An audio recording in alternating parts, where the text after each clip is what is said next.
Senhoras e senhores, estamos de volta aqui ao TI para Negócios, Conexão TI para Negócios, e aqui agora a sobremesa. Esta é a sobremesa que nós deixamos para falar agora, que é o lançamento do livro do Faria Lima, justamente contando um pouco aqui da história. Tem informática aqui também, Faria Lima?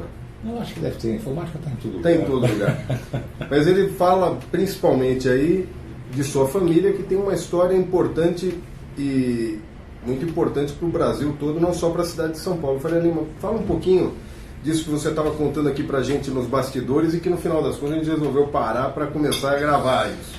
Olha, eu fico muito lisonjeado com vocês aí do Iteliti falar sobre isso. Isso estava entalado na minha garganta porque eu resolvi fazer essa homenagem para o tio José no centenário dele agora. E o livro era um dos elementos de destaque das homenagens. E ele ficou aprisionado lá na vaidade, no ciúme de alguns aí, mas persistência e auxílio e apoio de alguns companheiros nós conseguimos lançar. Ele conta a história do Brigadeiro, quer dizer, um carioca de Vila Isabel que viveu um momento de transformação da cidade, conseguiu interpretar o sentimento que essa cidade representa, uma cidade que é uma cidade que, a tradução melhor é dinamismo, trabalho, é uma catedral do trabalho, né?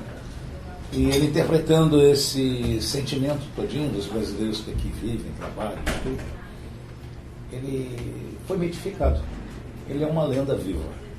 Ele é o eterno prefeito de São Paulo, quer dizer, morreu já há mais de 43 anos, na data de ontem, já 4 de setembro. Teria completado 103 anos. 103 anos. E virou esse mito urbano. O Jacob Klintovich, que é um dos grandes críticos de arte de São Paulo, é meu amigo, ele me disse, o único mito urbano que eu conheço é realmente o teu tio. Né? E aqui tem depoimentos de personalidades muito importantes que conviveram com ele, que foram políticos durante o período. Cita alguns, né?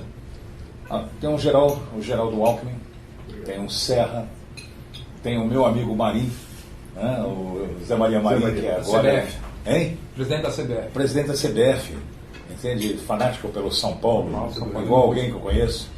Tem um desembargador que eu gosto muito, que é meu xará, o desembargador José Roberto Blum. De governadores tem o Paulo Maluf, tem o Salim Curiati, de prefeitos tem o Miguel Colassono, tem o Barros Munhoz, que é um... Devo muito, porque ele foi no hall monumental da Assembleia, que foi lançado o livro. Tem o deputado Rosas, deputado Evandro Mesquita, que é um rapaz amigo meu, que eu considero um bom político emergente, o segundo deputado mais votado do Brasil hoje, que é o Gabriel Chalita, que também fez um depoimento. Candidato a prefeito? Candidato a prefeito. Tem meus amigos aqui, todos, entende? Tem personalidades desconhecidas. Por exemplo, o Andrade, que é dono daquele restaurante gostoso, não sei, pelo que eu sei, você gosta de uma boa culinária. Eu adoro. E a comida nordestina, né? Minha mãe é cearense. Ela com o Andrade. O Andrade entende, faz um depoimento, que ele é o garçom do meu tio.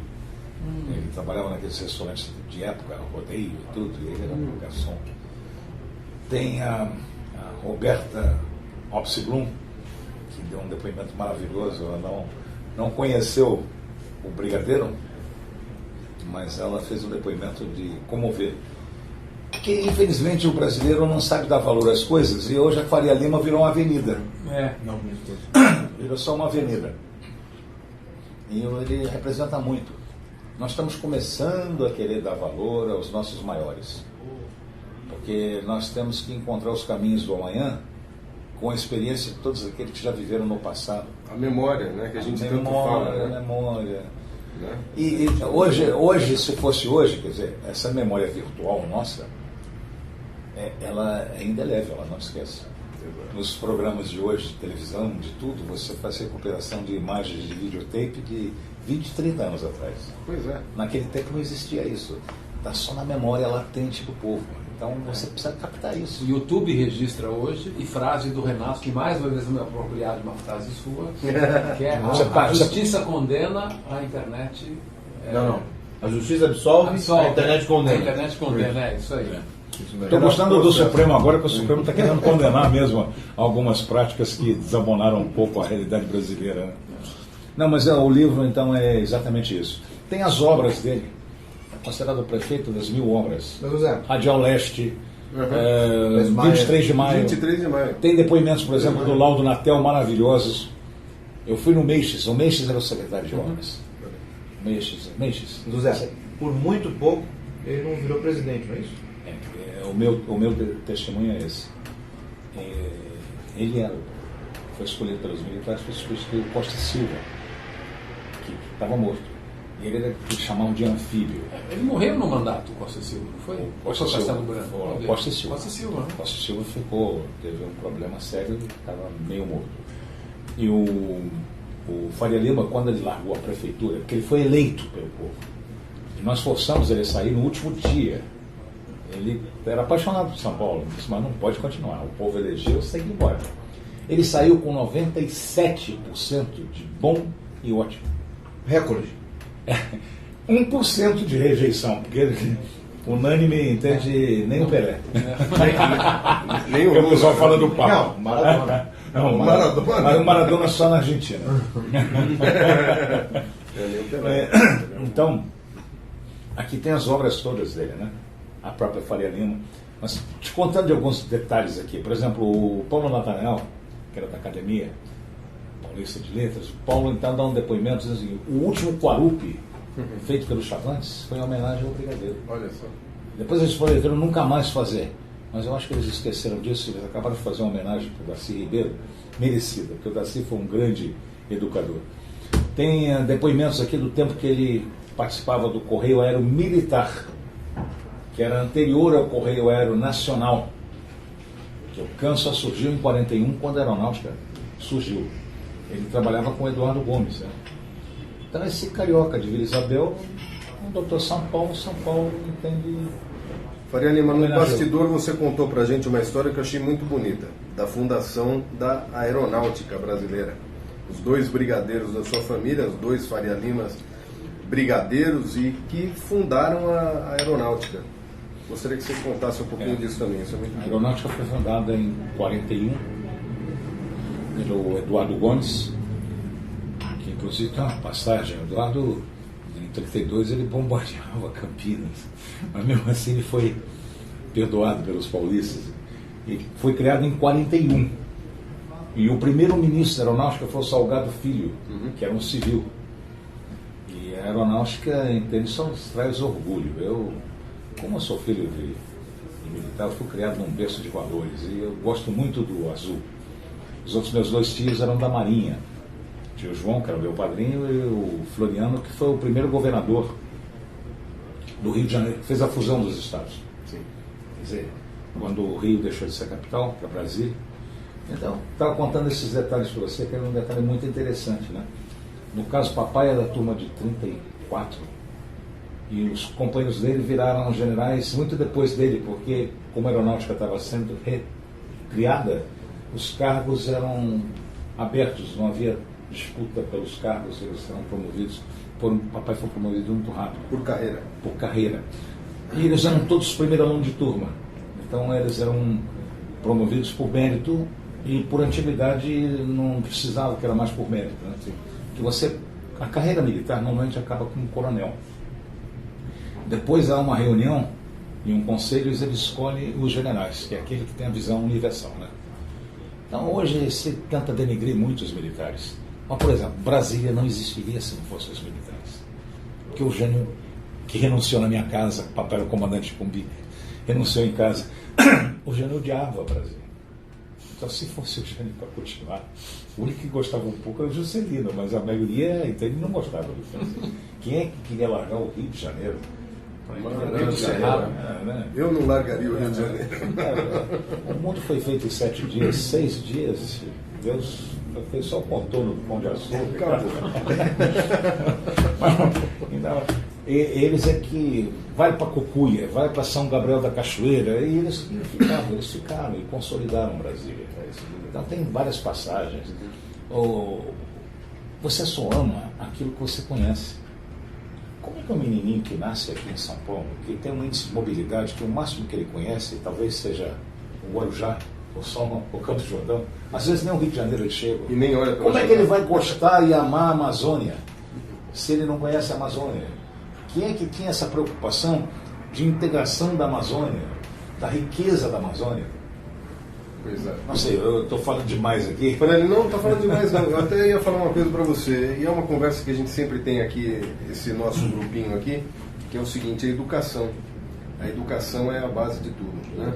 Então você estava dizendo, inclusive, que a Dilma descobriu, né, indo para Harvard, que o Brasil tem um déficit de educação enorme. A gente descobre isso muito facilmente, né? Mas isso é uma descoberta que, na verdade, precisa de alguma ação nossa, né? Uma das coisas mais importantes que eu acho que tem hoje é a gente poder educar as pessoas em como utilizar a internet, por exemplo, sabendo o que elas estão fazendo, né? Esse é um dos trabalhos que a gente tem executado aqui com um grande sucesso e acredito com um grande potencial de abrir os olhos das pessoas em relação a isso. Mas eu acho que a dificuldade toda que a gente tem está aqui, ó. Falta acesso ou, de repente, interesse pelas pessoas pela preciosidade que tem nos livros, né? Nas informações que a gente tem melhores, mais trabalhadas, ou seja, conteúdos que são conhecimento, não são informações em bits, né? Já são bytes com muitas quilometragens de produção. Então a gente falta conhecimento, tem muita informação hoje e falta conhecimento. Você acha isso? Só complementar, é a diferença entre a cultura e a informação perecível, né? Tem muita coisa que você lê, amanhã já não faz sentido algum você correr os olhos naquilo. Já um registro histórico. Então acho que é nessa linha, né? No meu tempo, era um programa que a gente chamava de decoreba. Que vocês são muito jovens.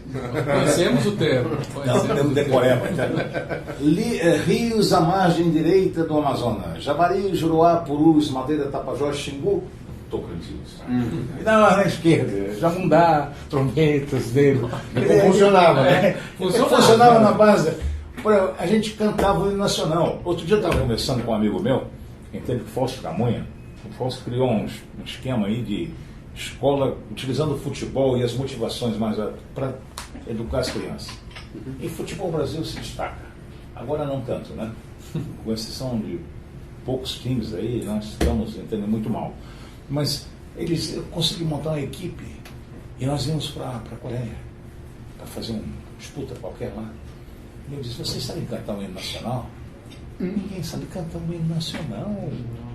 Não. Você olha na televisão, a seleção brasileira, os caras, eles colocam até a mão na boca para não ter leitura labial. Eles não sabem cantar um hino nacional. No nosso tempo a gente tinha esses valores de cantar um hino nacional, de respeitar o hino da bandeira. Quer dizer, coisas em tempo que estão sendo perdidas. Ninguém põe a bandeira na casa aqui. Não põe, não respeita ninguém. Na Argentina põe, no Chile, no Peru, nos Estados Unidos, de forma até mais intensa. Aqui não, mas falta exemplo de cima. Você sabe, por exemplo, vamos brincar aqui um pouquinho, o Maroni, que tem o Bahamas, que querem destruir agora. Tem a bandeira. Tinha a bandeira brasileira. Mas você, agora ele trocou pelo do Corinthians. Eu vi essa semana passando lá. Mas você vai nas repartições públicas, não tem bandeira. No máximo, que tem o culto à personalidade, tem a fotografia dos presidentes. Mas não tem mais nada. Então esses valores todos... Porque você falou, né, o Dr. Google, a informática, hoje você tem dados, você tropeça ainda. Nós estamos sendo afogados. Lembra quando a vida saiu da água e foi para a terra, depois alçar voo e chegar até os beija-flores? Hoje nós estamos nesse novo... Olha, os russos, eu gosto de marcos. O marco dessa nova geração é o seguinte, é o Sputnik. Quando os russos lançaram o Sputnik, 57. A Rússia tinha metade do PIB do Brasil. E era cultivada como um grande monstro que assustava os americanos. Porque os americanos, se não tiverem um inimigo externo, eles ficam brigando entre eles. É um povo guerreiro. Quando lançaram o Sputnik, ou quando o Gagarin chegou lá em cima, a terra é azul. Nossa. Né? Morreu a Laika, aqueles cachorros todos que foram lá para cima do Sputnik. Ali, o mundo se transformou. Ficou pequeno, instantâneo, sem fronteiras, sem distâncias. E começou essa caminhada. né? Mundo dos dados, dos bits, das informações, está chegando no conhecimento, mas para chegar na sabedoria vai demorar um pouco, né? Vai precisar da liberdade. Só que se até lá, entende aquele problema que a gente discutiu em algum momento aqui, do problema da liberdade e da intimidade, se sugarem isso, a gente não vai chegar na sabedoria. Então, despertar curiosidade, essa função. Você quer ver? Eu criei uma escola aqui, debaixo da Marquise de Ibirapuera, chamada Instituto Terceiro Milênio.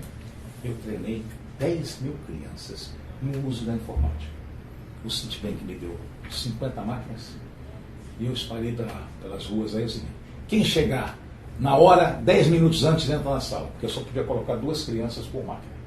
E tinha uma briga com o Valdemar Setzer. Valdemar Setzer é um dos rapazes. Eu lembro. O Valdemar não pode levar crianças para níveis de abstração sem antes passar por uma fase lúdica. E tipo, Valdemar, os nossos meninos vão jogar bola de gude, vão soltar pipa, entende? Vão jogar bola de meia, em campanhas ganham umas bolinhas. O japonês, entende? Desmama e vai para um terminal. Então nós temos que cultivar esses dois lados, quer dizer, tem que ter espaço para tudo. O jeitinho brasileiro é criatividade marginal embutida. Só que você tem que levar para o bom sentido. Né? Se você quiser dar essas definições mais sofisticadas, assim, é o jeitinho brasileiro. O brasileiro é hábil, ele tem essa possibilidade, só que ele fica aprisionado. Ele não tem como se expressar, exercitar. E o carioca eu acho mais livre. Eu acho que o paulistano, por exemplo, ele é um cara, ele é o brasileiro alemão. E o alemão ou português que sabe matemática. Pode ser. E no Rio de Janeiro você encontra aquele brasileiro que é iluminado pela capacidade de se comunicar bem. Isso é muito importante. Esse é um aspecto interessante. Vocês podiam fazer um bate-papo, porque esses bate-papos de vocês são ótimos. A gente pega esses parâmetros de comparação. QI. Eu tenho um QI 187. Alto. Que alto. QI, entende? Você, para medir inteligência, são vários QIs. Um deles é esse de relacionamento, rapport. Né? O outro é, vamos supor, o artístico, de criatividade. Né? E tem mil outras formas de você medir a inteligência. Só que você tem que dar condição.